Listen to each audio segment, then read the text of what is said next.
Ai deklaroi se në takimin e fundit me viktimën e kishte pasur në 27 korrik 2025 rreth orës 19 pranë urës së rrugës në Infrashti. Pas një bisede të tensionuar, ai refuzoi të shkonte në banesën e saj, ndërsa ajo ia ktheu. Mirë, se të tregoj unë sa të vish tek shtëpia. Dhe autori më pas u largua.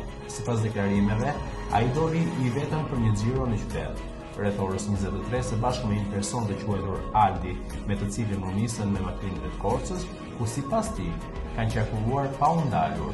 Në orët e para të mëngjesit të 22 korrikut, rreth orës 5 të mëngjesit, ai u kthye në Pogradec dhe e la pranë karburant Gegës.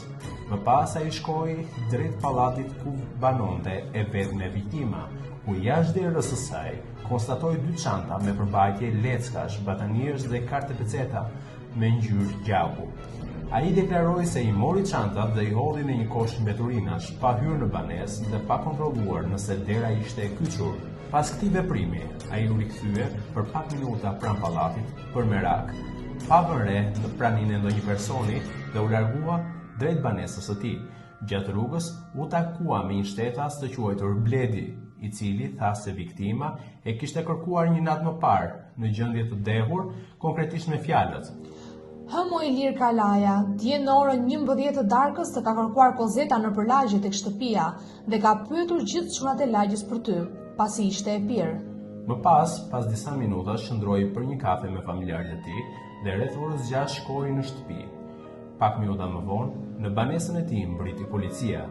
I pyetur mbi arsyet e shkuarjes në banesën e viktimës, ai deklaroi se kishte shkuar vetëm në mëngjes për të takuar, se nuk kishte hyrë brenda dhe ishte rikthyer shkurtimisht pranë pallatit për shkak të shqetësimit, pasi ai kishte konstatuar se ende me gjak.